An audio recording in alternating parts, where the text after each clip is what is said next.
परम प्रेममय जुग पुरुषोत्तम श्री श्री ठाकुर परम आराध्या जगज्जननी श्री श्री बड़मा और समस्त इष्ट परिवार श्रीचरणे मोर कोटि कोटि प्रणाम एवं आजिर एही वीडियो देखुथिबा समस्त को मोर आनंदित जयगुरु।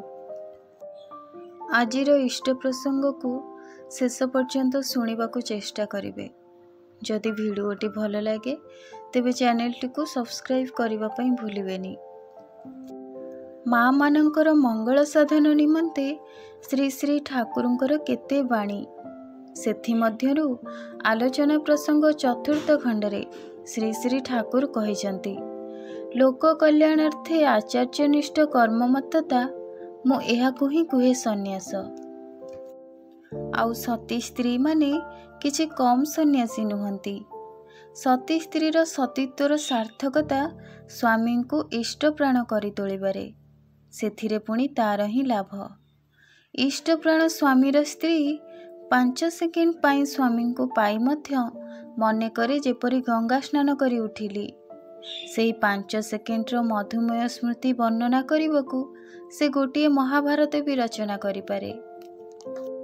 दुर्भाग्यवशत सती स्त्रीटीर सौतुणी जदि थाए आउ सेही सौतुणी भितरे अनेक दोष त्रुटि मध्य थाए तेबे किंतु तार स्वामी प्रति जदि सेही सौतुणीटी सेवा मुखर और टाण संपन्न हेउथाए तेबे सती स्त्री तार स्वामीर स्वार्थ आड़कू चाही तार सबु दोष को सह्य करिपारे।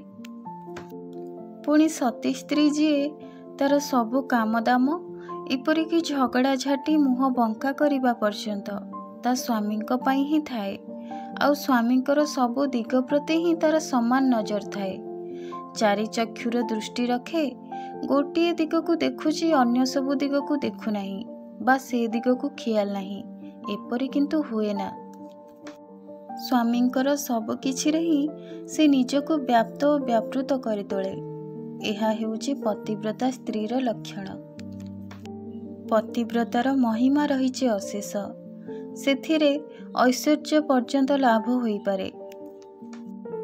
एही विषय रे खूब सुंदर एक गल्प रही जहाँ श्री श्री ठाकुर कहती जड़े ब्राह्मण दिने गोटे गछ तले बसी वेद पाठ करुथिले। एपरी समय रे गोटे बग उपरु तांको शरीर रे मलत्याग करिबारु सेथिरे ब्राह्मण क्रोध होई बगटी को अभिशाप देले और बगटी भस्म हो गला। आउ दिने से एक गृहस्थ घरे भिक्षा करबाकू जाइथांती। सेही गृहर स्वामीटी सेतबेले क्षुधार्थ और पीड़ित तेणु तांकर स्त्री सेही समय रे स्वामींको सेवारे संपूर्ण भावरे व्यस्त। सेथिपई सेतबेले से ब्राह्मण को टिके अपेक्षा करबाकू कहिले किंतु ए दिगरे ब्राह्मण तो महारागी। जेतबेले सेही स्त्रीटीर काम सरीछि से भिक्षा देबाकू आसी सविनये तांकर विलंबर कारण कही ब्राह्मणक पाखरे क्षमा चाहिले किंतु ब्राह्मण सेथिरे शांत न होई आहुरी उत्तेजित होई उठिले। एही परिप्रेक्षी उपाय शून्य होई सेही पतिव्रता स्त्रीटी कहिले मु तो आउ काऊ किंबा बग नुहे जे मते आपण भस्म करदेवे एते रागिबा किंतु वृथा। मु कौनसी अन्याय तो करी नाही स्वामी परिचर्यारे व्यस्त थिली तेणु टिके डेरी हो जाइछि।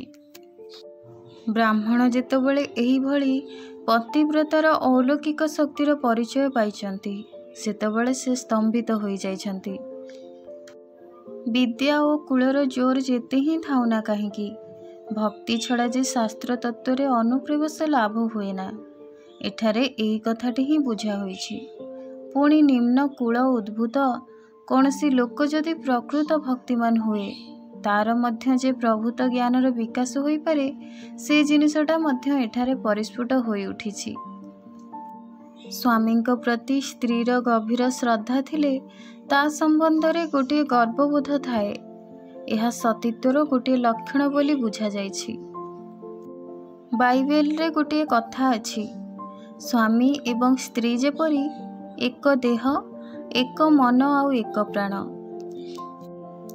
आपण मानकु आजिर एही आलोचनाटी भल लागिला कि नहीं निश्चय जणाइबे। रहुछि पुणी आसिबे एक नुआ प्रसंग सहित। से पर्यंत आपण समस्तिंकु जय गुरु एवं परम पितांकर इच्छा ही आम मानक मध्यरे पूर्ण हेउ।